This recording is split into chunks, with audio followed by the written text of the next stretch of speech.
नमस्ते, हाय, हेलो, कैसे हैं आप सब। चलिए कहानी शुरू करते हैं। जहाँ मुथु अपने गांव में पहुंचने के बाद दूसरे दिन गांव में सबके सामने पंचायत में बैठक बुलाता है और सबके बीच कहता है कि घर गांव में जितने लोग मौजूद हैं वो सब यहाँ शामिल हो, क्योंकि ये बात पूरे गांव की है, तो हम सबको मिलके काम करना होगा। जिस पर वो लोग कहते हैं कि यहाँ पे सभी लोग मौजूद हैं जिनको थोड़ा बहुत आपकी बात में इंटरेस्ट है, वो लोग सब यहाँ मौजूद हैं। जिस पर वो कहते हैं नहीं, सभी को मौजूद होना होगा ताकि सभी लोग एक साथ मिलकर यहाँ काम कर सकें, क्योंकि ये गांव हम सभी का है, तो हम सबको मिलकर अपने गांव को बेहतर राह पर लेकर जाना होगा। जिस पर वो कहते हैं कि आपको ऐसा क्यों लगता है कि हमारे गांव के सभी लोग मिलकर काम करेंगे तो सच में क्या गांव बेहतर बन सकता है। जिस पर वो कहते हैं हाँ, लेकिन वो कहता है कि अब तक सरकार ने तो कुछ नहीं किया, तो फिर आप क्या हाथ से कुछ कर लेंगे। जिस पर वो कहते हैं सरकार की हम थोड़ी सी मदद ले सकते हैं, लेकिन हम सरकार के ऊपर निर्भर नहीं रह सकते। जिस पर वो कहते हैं कि ऐसा कैसे हो सकता है, सरकार ही तो सब कुछ करती है, हमारे हाथ में तो कुछ नहीं होता। जिस पर वो कहते हैं सरकार का काम क्या है बता सकते हैं आप। जिस पर कोई कहता है कि सरकार का काम है नौकरी देना। जिस पर फिर वो कहते हैं, एक आदमी उधर से कहता है कि सरकार का काम है घर बना देना, सरकार का काम है झाड़ू सड़क साफ बनवाना, सरकार का काम ये सब है। जिस पर वो कहते हैं आपका कहना सही है, लेकिन पूरी तरीके से सही नहीं है। अगर आपके पास आइडियाज़ नहीं है तो सरकार कौन सी कंपनी यहाँ पे लेकर आएंगे। और रही बात सड़क और घर की, तो हम में से बहुत सारे गांव वाले ऐसे भी हैं जो घर चाहते हैं पक्के के बने, लेकिन दिक्कत ये है कि उनके पास पैसे नहीं हैं, और सरकार हमें पैसे देगी तब हमारा घर बनेगा। है ये सच है कि नहीं। जिस पर वो कहते हैं हाँ, सच तो ये है। तो फिर हम कितना सरकार के ऊपर निर्भर रह सकते हैं बता सकते हैं। जिस पर वो कहते हैं सभी लोग कि हम सरकार के ऊपर निर्भर नहीं रहेंगे तो किसके ऊपर निर्भर रहेंगे। जिस पर वो कहते हैं कि क्यों ना हम सब मिलकर काम करें। ऐसा नहीं है कि हम सरकार से मदद मांगे और सरकार हमारी मदद अगर ना करे तो हम अपनी मदद खुद कर सकते हैं ना, क्यों ना ऐसा करें। जिस पर वो कहते हैं कि ऐसा कैसे हो सकता है। जिस पर वो कहते हैं क्यों नहीं हो सकता है, अगर हम मिलजुल कर काम करें तो कैसे नहीं हो सकता। मानते हैं कि हम सरकार से मदद मांग सकते हैं, हमारे पास जो चीज़ नहीं है वो है पैसा। हमारे पास पैसे नहीं हैं और सरकार ही हमें पैसे दे सकती है और हमारे लिए सड़कें बनवा सकती है, घर बनवा सकती है, शौचालय बनवा सकती है। लेकिन हम चाहे तो खुद भी ये सब कर सकते हैं ना, लेकिन हमारे पास कमाई का ज़रिया कहाँ है, हमारे पास काम कहाँ है। इसलिए तो हम आपसे बात करने के लिए आपको यहाँ बुलाए हैं ना, ताकि हम आपके लिए एक बेहतर रास्ता लेकर आए हैं, सो आपसे बात कर सके। जिस पर सभी लोग कहते हैं ऐसे कैसे हो सकता है, आप आज तक तो किसी ने कुछ नहीं किया। जिस पर वो कहते हैं आज तक जो नहीं हुआ है वो आगे नहीं होगा, ऐसा किसने कहा है। हम अपनी तरफ से कोशिश कर सकते हैं ना। जिस पर वो कहते हैं क्या फ़ायदा ऐसी कोशिश का। अच्छा, क्या फ़ायदा आपके इस तरह बैठे रहने से। क्या आपकी आने वाली पीढ़ियाँ सुधर जाएगी, उन्हें सही राह मिल जाएगी, या फिर आप उन्हें एक बेहतर ज़िंदगी दे देंगे। आपको ऐसे बैठे रहने से कुछ भी बदल जाएगा क्या, नहीं ना। उससे अच्छा है कि थोड़े हाथ पैर चला लें, शायद कुछ बदल जाए। किसी और से नहीं तो खुद से बदलाव लाना चाहिए। ये सब बातें कहनी अच्छी लगती है, लेकिन हकीकत में ऐसा नहीं हो सकता। हकीकत में क्या हो सकता है और क्या नहीं हो सकता, ये किए बिना कैसे कहा जा सकता है। कुछ किए बिना ही नतीजे तक नहीं पहुंचा जाता, पहले कोशिश तो कर ले। अच्छा ठीक है, बहुत हो गई बहस। अब मुथु जी जो भी आप कहना चाहते हैं आप कहिए। यहाँ पंचायत का समय ऐसे बर्बाद मत कीजिए। अच्छा, तो समय बर्बाद हो रहा है तो ठीक है, मैं सीधे सीधे बात कर लेता हूँ। देखिए, मैं चाहता हूँ कि गांव में हर चीज़ की सुख सुविधाएँ मौजूद हों, चाहे वो पानी की प्रॉब्लम हो, चाहे नाली की पानी की प्रॉब्लम हो, चाहे घर की समस्या हो, चाहे चाहे गैस की समस्या हो, चाहे गर्मी दिन की पानी का अकाल की प्रॉब्लम हो, चाहे जिस भी तरह की समस्या हो, हम सभी समस्याओं को समाधान ढूंढना चाहते हैं। जिस पर वो कहते हैं कैसे, जिस पर वो कहते हैं कि मान लीजिए 5 घर मौजूद हैं, 5 घर पे एक कुआं हो और कुएं का पानी 5 घर में एक कुआं कैसे हो सकता है। जिस पर वो कहते हैं कि मैं बारिश के पानी की बात कर रहा हूँ। मान लीजिए जो हमारे समय में जो बरसात होती है, वो बरसात का जो पानी छत पे गिरता है, वो पानी अगर छत से होते हुए सीधे ज़मीन पर जो गिर जाए, उससे अच्छा है कि वो पानी फ़िल्टर होकर कुएं में गिरे और कुएं से फिर वो पानी नदी में चला जाए या तालाब में चला जाए। जिस पर वो कहते हैं ऐसा कैसे हो सकता है। देखिए, मैं सिंपल सी बात कह रहा हूँ। और फिर उधर से एक आदमी उठकर कहता है कि हमारे यहाँ तो टाली के घर है, छत कहाँ से लेकर आएंगे हम।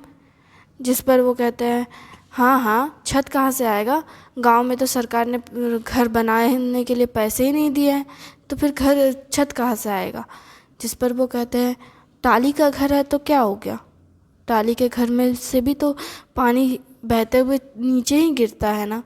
जिस पर वो कहते हैं हाँ, गिरता तो है, तो क्यों ना हम वहाँ पे एक पाइप लगा दें टाली के नीचे, जिससे वो पानी एक पाइप के ज़रिए एक लाइन में आते हुए सीधे ज़मीन पे गिरे। वो कहते हैं आइडिया तो अच्छा है, लेकिन ऐसा करने से क्या फ़ायदा होगा। देखिए, ऐसा करने से बहुत फ़ायदे होंगे। पहले तो गर्मी के समय में जो हमारे पानी की दिक्कत होती है, वो दिक्कत कम हो जाएगी। जिस पर वो कहते हैं बारिश का पानी कुएं में अगर चला जाएगा तो फिर कुआं तो भर जाएगा। मैंने अभी तो कहा कि तालाब की बात की, तालाब, हाँ तालाब की बात की। मान लीजिए कि हमने जो बारिश का पानी 5 घर से बह बह कर टाली से आ गया कुएं में, और कुएं में आने के बाद वो कुएं का पानी भरते गया और कुआं ओवरफ्लो ना हो, इसलिए हम लोग जो कुएं का ऊपरी हिस्सा थोड़ा ऊंचा करते हैं ताकि कोई बच्चा ना गिर जाए। वहीं पे एक पाइप बिछा कर रख देंगे जो तालाब के साथ जोड़ा जाएगा, तालाब के साथ जोड़ने के लिए। पर हमारे यहाँ तो तालाब नहीं, तो तालाब खुदवा देते हैं, क्या दिक्कत है। हम सब मिलकर तालाब खोदेंगे तो क्या दिक्कत है।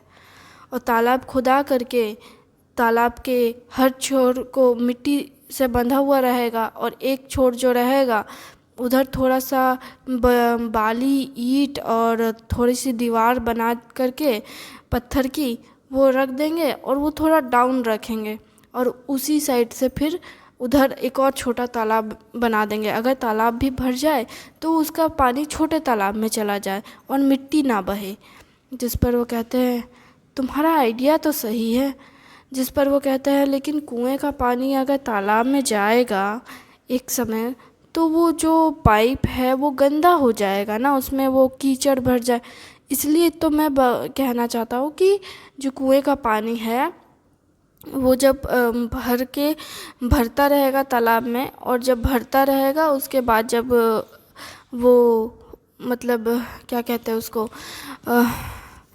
अब इसे भी कुछ कहने के लिए बचा नहीं है। एक आदमी कहने लगता है तो फिर मुथु कहते हैं मैं ये कहना चाहता हूँ कि कुएं का जो पाइप है वो तालाब से जुड़ा रहेगा, और तालाब में पहले के जो स्टेप होंगे वो मिट्टी के नहीं सीमेंट के होंगे। सीमेंट के 5 सीढ़ियाँ बनी रहेगी तालाब के नीचे जाने के लिए, और वो सीमेंट के हो चाहे पत्थर के, आपकी मर्ज़ी। हमारे यहाँ पत्थर भी तो मौजूद है तो हम पत्थर भी लगा सकते हैं। और पत्थर के बीच में पाइप एक रहेगा, वो पाइप में जाली लगा हुआ रहेगा और उसके ऊपर एक ढक्कन रहेगा। जब सीज़न नहीं रहेगा बरसात का, गर्मी और ठंड का सीज़न रहेगा, तब उसमें ढक्कन लगा हुआ रहेगा, और जब बरसात आएगी और कुएं का पानी भरने लगेगा तब वो ढक्कन वहाँ से निकाल दिया जाएगा। या फिर हम लोग एक बल्ब सिस्टम भी लगा सकते हैं जिससे मतलब उसको खोला जा सके नल के तरह, कि हाँ जब ज़रूरत हुई तो खोल दो और पानी बह जाएगा। जिस पर वो कहते हैं ये सब तो सही है, ठीक है, लेकिन इस सब का खर्चा तो आएगा। जिस पर वो कहते हैं इसी के लिए तो हम चाहते हैं कि गांव में फैक्ट्रीज़ बने। जिसके ऊपर वो कहते हैं कि गांव में फैक्ट्रीज़ कैसे बन सकती है, हमारे पास इतने पैसे नहीं है कि फैक्ट्री हम लगवा सकें। जिस पर वो कहते हैं कि फैक्ट्री बनवाने के लिए तो हम सरकार से पैसे मांग सकते हैं ना। सरकार घर के लिए भले पैसे ना दे, रोड के लिए पैसे ना दे, लेकिन फैक्ट्री, इससे तो लोगों को मदद मिलेगी और रोज़गार बढ़ेगा, तो क्यों ना हम फैक्ट्री लगवाएं। जिस पर वो कहते हैं ठीक है, लेकिन किस तरह के पाइप की इस्तेमाल करने के बारे में सोच रहे हो तुम। जिस पर वो कहते हैं कि मैं चाहता हूँ कि सीमेंट की पाइपलाइन हो या फिर चीना मिट्टी की, तुम लोहे या प्लास्टिक के पाइप की इस्तेमाल। जिस पर वो कहता है नहीं, प्लास्टिक के पाइप ठीक तो होते हैं, लेकिन वो पानी के में घुल भी जाते हैं और वो सड़ते भी हैं, मिट्टी के अंदर रहेंगे और वो काफ़ी ज़्यादा अगर वो मिट्टी के अंदर भी रहेंगे तो इससे दिक्कत भी हो सकती है। जिस पर वो कहते हैं चीनी मिट्टी के पाइप तो टूट सकती हैं। जिस पर वो कहता है चीनी मिट्टी के पाइप टूट तो सकते हैं, लेकिन अगर हम चीनी मिट्टी का स्टार्टिंग पॉइंट और एंडिंग पॉइंट लोहे का इस्तेमाल करें तो, क्योंकि वो स्टार्टिंग और एंडिंग टूटेंगे नहीं जल्दी।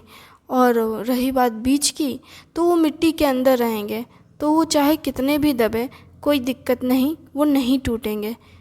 जिस पर वो कहते हैं ऐसा नहीं हो सकता है, वो तो टूट सकते हैं।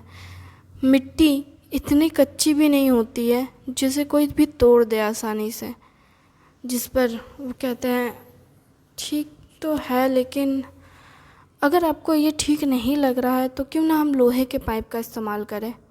जिस पर वो कहते हैं ठीक है, वो भी सही है, और कुएं का पानी इस्तेमाल किया जा सकता है हमारे रोज़मर्रा के काम के लिए भी।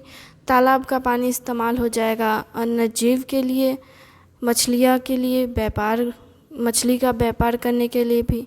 हम जो इतनी दूर जाकर नदी में मछली पकड़ते हैं, उससे अच्छा कि हम अपने ही तालाब में मछली छोड़े और मछली की खेती कर व्यापार कर सकते हैं। जिस पर वो कहते हैं आइडिया तो तुम्हारा सही है, लेकिन ये तो तुम्हारा हो गया पानी से, बरसात का पानी का दिक्कत कम हो गया, लेकिन इसके अलावा भी तो और समस्याएं हैं। रोज़गार भी तुमने ठीक ही बताया है, लेकिन अब इस सब के लिए सड़कें भी तो होनी चाहिए।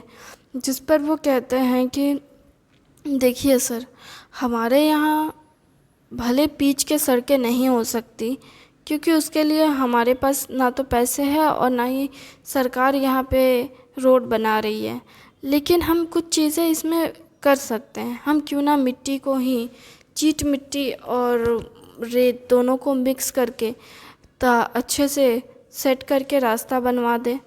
जिस पर वो कहते हैं इससे क्या होगा, बरसात के समय में तो बहुत दिक्कत हो जाएगी। तो वो कहते हैं बरसात के समय में वैसे भी बारिश में घर से बाहर निकलता कौन है, सिर्फ ठंडी और गर्मी में हम लोग जाकर के शहर जाकर काम करेंगे या शहर में जाकर अपना व्यापार करेंगे। बरसात के समय में व्यापार की इतनी ज़रूरत वैसे भी कम रहती है। जिस पर वो कहते हैं बरसात के समय मतलब एक पूरा 2-3 महीना तुम कह रहे हो काम ना करें। जिस पर वो कहते हैं तो या तो हमारे पास बीच के रोड के लिए सरकार की तरफ देखने की बात हो, नहीं तो फिर हमें ढलाई करनी पड़ेगी और अपने पैसे से करनी पड़ेगी। जिस पर वो कहते हैं आप अगर सहमत हैं तो आप सभी थोड़े थोड़े पैसे डालिए, हम बनवा देंगे, कोई दिक्कत नहीं है। जिस पर वो कहते हैं नहीं नहीं, इसकी ज़रूरत नहीं है, वो थोड़ा बहुत करने से ठीक है, अभी चल जाएगा। सरकार आकर क्या हुआ, अपने जेब से पैसे निकालने पड़े तो दिक्कत की बात आ गई, और आप चाहते हैं कि सब कुछ सरकार देखे। तो फिर आप क्या करेंगे? सिर्फ सरकार के दिए हुए पैसों पे जिएंगे, और जब सरकार पैसे ना दे तो पैसे सरकार को गालियाँ देंगे, जिस पर वो कहते हैं हम इसमें, जिस पर फिर मुथु कहते हैं, मैं जानता हूँ आपके पास कहने के लिए कुछ नहीं है, इसलिए मैं इस बारे में ज़्यादा सोचता भी नहीं। मैं ये नहीं कह रहा हूँ कि आप अपने जेब से पैसे खर्च करें, पर मैं चाहता हूँ कि गांव के लोग एक साथ मिलकर एक दूसरे का ख्याल रखें। हमने किसी और के ऊपर निर्भर नहीं रहना चाहिए। ये हमारी जन्मभूमि है, हमें अपनी जन्मभूमि के ख्याल खुद रखना चाहिए। हमें अपने लोगों का ख्याल खुद रखना आना चाहिए। हम ऐसे कौन से तरीके का इस्तेमाल कर सकते हैं जिससे हमारे जीवन में सुधार हो सके और हमारा जीवन एक बेहतर राह पर जा सके, ये हमें तय करना होगा। आप सब अगर मेरी बात से सहमत हैं तो आगे मैं बात कर सकता हूँ, आगे की बातें, जिस पर वो कहते हैं आगे और कौन सी बात करनी है, जिस पर वो कहते हैं कि अगर सरकार से आपको इतनी ही मदद मांगने की शौक़ है तो मैं चाहूँगा कि आप सरकार से बहुत सारी मदद मांगें। पहली मदद घर की मांगें, दूसरी मदद पाइप की मांग सकते हैं, तीसरी मदद आप काम की मांग सकते हैं, चौथी मदद आप सरकार से बिजली की मांग सकते हैं, जो इतने वर्षों में तो हुआ नहीं, और छठी मदद आप मांग सकते हैं रोड की।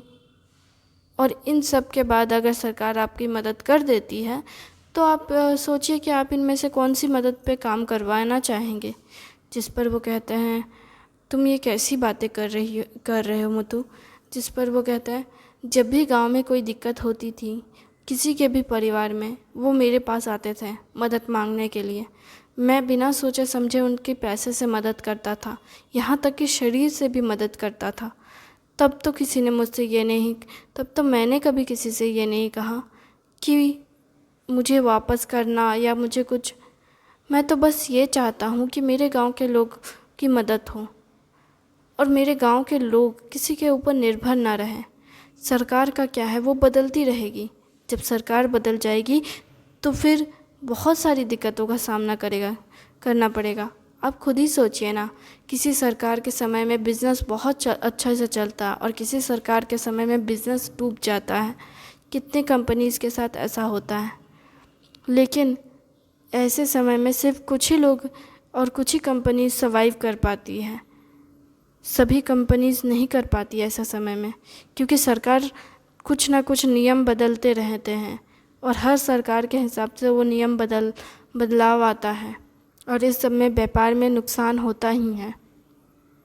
अब ऐसे में हम सब मिल कर के अगर अपने आप को एक बेहतर राह पर ले जाना चाहते हैं तो क्या गलत कर रहे हैं। जिस पर वो कहते हैं देखो गलत तो नहीं है, लेकिन तुम्हें भी पता है कि सरकार हमें इजाज़त देगी तभी तो हम व्यापार कर सकते हैं ना। अगर सरकार की इजाज़त नहीं हुई तो हम कैसे व्यापार कर सकते हैं। सरकार इजाज़त देगी तभी हम व्यापार कर सकते हैं, ये किसने कह दिया। हम कोई इनलीगल काम नहीं कर रहे हैं जिसके लिए हमें इजाज़त की ज़रूरत है। हमें बस सर्टिफिकेट की ज़रूरत पड़ती है कि हाँ हम इस फील्ड में काम करना चाहते हैं, ये इसके लिए ये चीज़ें ज़रूरी है, तो ये सारी चीज़ें हमारे अंदर ये क्वालिटीज़ है या नहीं है। जैसे अगर आप खाने का बिज़नेस कर रहे हैं तो आपके पास फूड का लाइसेंस होना चाहिए। ये क्या होता है, ये खाने के लिए एक लाइसेंस की ज़रूरत होती है। लेकिन हमारे देश में सिर्फ फूड लाइसेंस कितने सारे रेस्टोरेंट, होटल या फिर किसी ढाबे के पास है, बता सकते हैं। छोटे मोटे ढाबे वाले ऐसे फूड सर्टिफिकेट रखते ही नहीं हैं, दुकानदार बहुत सारे रखते ही नहीं हैं, वो इनलीगली व्यापार कर रहे हैं। तो अगर ऐसे में कितने लोगों के पास सर्टिफिकेट होते हैं और सरकार कितनों को पकड़ती है, शायद ना के बराबर, क्योंकि उनमें से ज़्यादातर सरकारी ऑफिसर को पता तो होता है सब कुछ है, लेकिन वो करते ज़्यादा कुछ नहीं है, बस वो जा कर के उनसे पैसे ऐंठते हैं। और हमें हालांकि सरकार से पैसे देने या लेने की बात मैंने किया ही नहीं है। हमें जो चीज़ें चाहिए हम उसके लिए अप्लाई करेंगे, फॉर्म भरेंगे, जो भी हमें करना होगा हम उसके लिए इजाज़त लेकर करेंगे और वो भी पूरे अधिकार के साथ करेंगे। थैंक यू वेरी मच इस कहानी को सुनने के लिए। उम्मीद है आपको अच्छी लगी।